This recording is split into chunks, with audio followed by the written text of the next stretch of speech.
کس دنیا کے چکر میں دین کو پیٹ کے پیچھے ڈالے ہو. مسلمانوں, اگر تمہیں یہ علم ہو جائے کہ دنیا کی اوقات کیا ہے تو تم کبھی دنیا کو منہ نہ لگاؤ, دنیا سے دل نہ لگاؤ. اللہ کے رسول علیہ السلام نے ایک مرتبہ دریا کے اندر اپنی انگلی ڈبوئی اور دریا میں انگلی ڈبو کر کے باہر نکالا, اور باہر نکال کر کے فرمایا یہ میری انگلی میں جتنا پانی آیا وہ دنیا ہے, اور یہ جو سارا پانی ہے وہ آخرت ہے. اب بتائیں, قطرے کو لے کر کے سمندر کو چھوڑنے والے نادانوں, دراصل علم نہیں ہے. اگر ہمیں علم ہوتا تو پتا چلتا, والآخرۃ خیر وابقیٰ, آخرت بہتر بھی ہے, آخرت باقی رہنے والی بھی ہے, دنیا باقی رہنے والی ہے ہی نہیں. اور دنیا تو کہتے اسے ہیں جو ادنا کی بھی تصویر ہے, جو ادنا سے بھی گری ہوئی کو دنیا کہتے ہیں. ادنا کا مطلب سمجھتے ہیں نا, ادنا کا مطلب چھوٹا, اور دنیا, دنیا اور اس سے بھی گری ہوئی, جس کا نام ہی دنیا ہو, حقیر. لیکن یہ پتا ہم سمجھتے دنیا کوئی بڑی چیز ہے. ارے نادان, دنیا کہتے ہی حقیر کو ہے. ایسی حقیر کہ اس سے زیادہ کوئی حقیر نہ ہو, جیسے بہتر, بہتر, بہترین, فضل, افضل. درجات بڑھتے ہیں نا, جب تفضیل کے ساتھ بات ہوتی ہے تو پھر درجات بڑھتے ہیں, ایسے جب تصغیر کے ساتھ بات ہوتی ہے تو پھر درجات گھٹتے ہیں نا. تو دنیا تصغیر ہے کیا, یہ اتنی حقیر ہے کہ اس سے بڑھ کر کوئی حقیر نہیں. لیکن ہمارے پاس یہ بھی علم نہیں ہے, دنیا دنیا بھی کہتے ہیں اور اس پر قربان بھی ہوتے ہیں. پتہ ہی نہیں ہے کہ حقیر میں قربان نہیں ہوا جاتا. ارے جب فقیر میں قربان نہیں ہوتے تو حقیر میں کیسے قربان ہوتے ہیں؟ اگر قربان ہونا ہے تو اس پر قربان ہو جاؤ جس نے دنیا بھی پیدا کیا, آخرت بھی پیدا کیا. یزید دنیا پہ قربان ہوا, ختم کر دیا گیا. حسین دین پہ قربان ہوئے, آج حسین پاک کا ذکر بھی باقی ہے, نسل بھی باقی ہے. نعرہ تکبیر, دنیا کی خاطر, یا رسول اللہ, دنیا کی خاطر, یا رسول اللہ, یا علی, یا علی زندہ باد. دنیا کی خاطر ماشاءاللہ, اس نے دین کو پیٹ کے پیچھے ڈالا. اس کی نسل بھی مٹی, اس کی قبر بھی مٹی, اس کا دربار بھی مٹا, اس کا نام بھی مٹا. یہ تو ہم حسینیوں کا احسان ہے کہ بطور مذمت اس کا نام لے لیتے ہیں تو کہیں کہیں وہ یاد آ جاتا ہے. اگر ہم بطور مذمت جیسے شیطان کا نام آتا ہے اعوذ باللہ من الشیطان الرجیم کے طور پہ, اللہ اکبر, اگر اس طریقے سے اس لعنتی کا نام نہ لیں تو کبھی لوگ اس کو یاد بھی نہیں کریں. یہ تو حسینیوں کا احسان ہے کہ مذمت کے اعتبار سے کہیں نہ کہیں وہ یاد آتا ہے. یہ ہے دنیا. اب اسی دنیا میں غرق ہو رہے ہو, اسی دنیا میں ڈوب رہے ہو. تو آقا ارشاد فرماتے ہیں ہم اور آگے بڑھے, توجہ فرمائے. آپ توجہ تو بہت اچھی کر رہے ہیں ماشاءاللہ, لیکن مزید غور کریں. آقا فرماتے ہیں ہم اور آگے بڑھے تو ہم نے کیا دیکھا, کچھ مرد اور عورتیں ہیں جن کی چمڑیاں آگ کی کینچی سے کاٹی جا رہی ہے. بس میں بات طویل نہیں کروں گا اور ختم بھی کر دوں گا وقت پہ, کیونکہ ہم 1 گھنٹہ لیٹ چل رہے ہیں اور مجھے دوسرے پروگرام کی طرف, رات کے پروگرام کی طرف جانا بھی ہے. لیکن غور سے سن لیں, معراج کا یہ بھی حصہ ہے. فرمایا کیونکہ معراج میں حضور اللہ فرماتا ہے لِنُرِيَهُ مِنْ آیَاتِنَا, ہم نے ان کو اس لیے سیر کرائی مسجد حرام سے مسجد اقصی تک تاکہ ہم ان کو اپنی نشانیاں دکھائیں. یہ نبی کا دیکھنا ہے, نبی کا دیکھنا ہے. جہنم میں لوگ بعد میں جائیں گے, نبی پہلے دیکھ رہے ہیں.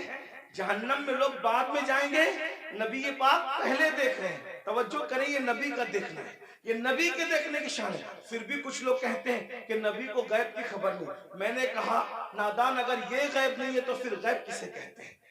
حضور دیکھ رہے ہیں. جہنم میں جانے سے پہلے جہنمیوں کو اللہ دکھا رہا ہے. فرماتے ہیں ہم نے دیکھا کہ جہنم کے اندر کچھ لوگوں کی چمڑیاں آگ کی کینچی سے کاٹی جا رہی, آگ کی کینچی سے, اور وہ چیخ پکار رہے ہیں اور ان کی چیخ سنی نہیں جاتی. کیسے سنی جا سکتی تھی؟ رحمت للعالمین ہے. حضور فرماتے ہیں جہنم کی آگ کی کینچیوں سے چمڑیاں کٹ رہی تھی. اس پہ ذرا دھیان دیں, دنیا کی آگ نہیں اور دنیا کی کینچیاں بھی نہیں,